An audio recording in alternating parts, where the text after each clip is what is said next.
Tayo po ngayon ay magluluto ng laing. Ayan, yung laing na yan po ibinilad natin po ng maghapon lang. Ayan, nilanta lang po natin yan. Ayan, at hinugasan natin at pinatulo natin dyan sa screen na yan. Ayan na po ang ating layang. Yun yung pong laman. Sinama po natin yung laman na yan. Maligat po yan. Ayan, ngayon na ilalagay po natin yung ating karne. Ayan po. Yan ay pagmamantikain natin dyan. At para naman sa ganun ay masarap ang ating ginataang laing. Ayan po, ayan. Palalambutin po natin yan. At pag yan pong tubig na yun ay na-absorb na iga po yan, magmamantika po ng bahagya yan. At bago natin i-cover yan. Ayan, i-cover natin hanggang sa lumambot. Ayan, buksan natin. Ayan. Tatanggalin natin yung mga bula-bula na yan, yung mga scams na yan, para yan ay malinis ang ating nilulutong gulay na laing. Ayan, tinatanggal ko talaga yan, mga bula-bulang yan. Okay? Hahayaan lang natin siyang maiga para naman po malambot ang ating karne. Ayan. Ayan po, at ang ating karne po ay medyo medyo magmamantika na po yan. Ayan, balik-balik rin po natin. Halu-haluin po natin yan. At ilagay na po natin yung ating gata. Yan po yung ating pangalawang gata. Ayan. Ipapahuli po natin dyan yung pangpalapot.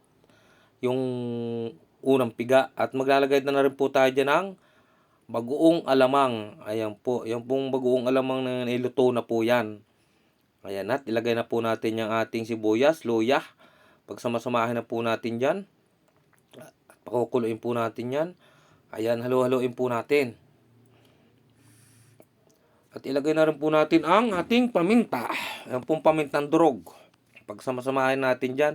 At ngayon po, ihulog na po natin yung ating laing. Ayan. Yan po naman ay yung ating gata na mainit na. Ayan po, haluin po natin. Ilubog po natin yan. Ayan, i-cover lang natin. Okay, buksan natin. Ayan. Yan po ay kailangan talaga ay luto-luto para wala pong kati. Ayan, naglagay po tayo dyan ng seasoning. Nasa inyo na po kung anong seasoning ang ating ilalagay dyan sa ating masarap na gulay na laing. Ayan, naglagay na rin po tayo dyan ng vinegar. Naglalagay po ako ng vinegar dyan. Ayan. Kaunti lang naman vinegar ang nilagay natin dyan. Ayan, at i-cover uli natin. Ayan, buksan natin.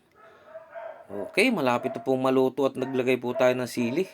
Lagyan po natin, huwag naman overpower po ang ating silit. Baka naman marami po tayo dito. Baka ako lang naman ang kumain dyan. Hop, yan po yung ating titikman. Ayan, tingnan natin kung anong panangkap ang dadagdag. Ayan, dagdagan po natin ng asin. Medyo natatabangan ako. Alalay din po, hindi bali pong matabang kasi nga po, pwede man po tayo maghabol diyan ng panimpla. Huwag lang pong mapasobra. Ayan na po. Ayan po iigahin natin na halos po nagmamantika yan. Ayan. Pero pag naiga po yan, may lapot pa rin po yan kasi po ay marami po tayong gata dyan. Lalo pag nailagay po natin yung ating kakang gata. Ayan. Kakang gata po, hindi po tiyong gata. Ayan. Yung tiyo po ay tiyuhin. Yung kaka po, ayun yung panganay. Ayan. Malapit na po. Ayan. Pag lulong gata po na inilagay natin dyan, edi mas malalong malapot. Kakang gata lang po ang ginamit natin. Joke lang po. Ayan yung ating sili. Pag nadurog po yung siling yan, may anghang din yan. Ayan, pero alalay lang po tayo sa anghang yan. Ayan na. Yan po ay malapit na pong absorb yung sabaw niya. Pag yan po ay medyo maiga-iga na, lalagay na po natin dyan yung ating kakang gata na tinatawag. Ayan. Sulakan na guys yan. Okay. Talaga namang dinot-dot pa. Ayan, pinagpag pa. Ayan po yung malapit na. Ayan, pagka po yung gata niyan, lalagay na natin. Ayan na. Umiga na po. Pwede na po natin diyang ilagay yung ating kakang gata. Ayan po. Bago na lang po tayo maglagay ng lulong gata. Joke lang po. Ayan, yung kakang gata po yun, yung unang piga. Ayan, yung pure po yan, yung solid. Ayan, kasi po doon sa ating pangalawang gata ay nag-ano tayo dyan. Nagtubig ng kaunti. Ayan, sa pangalawang piga. Ayan po yung una talaga. Solid na gata. Yan po ang pampalapot dyan. At saka yan po yung magmamantika dyan. Sa ating ginataan laing ngayon na walang kati. Ayan. Wala pong kati yan. Buti pa po yung laing. Walang kati. Pero po yung iba ay may kati. Ayan. Okay. Lagay po tayo ng green sili dyan. Sili na green. Green. Yan po yung pang sinigang. Ayan. Halu-haluin lang natin. Okay. Kung mapapansin nyo po, medyo nagmamantika na po yung gilid niyan.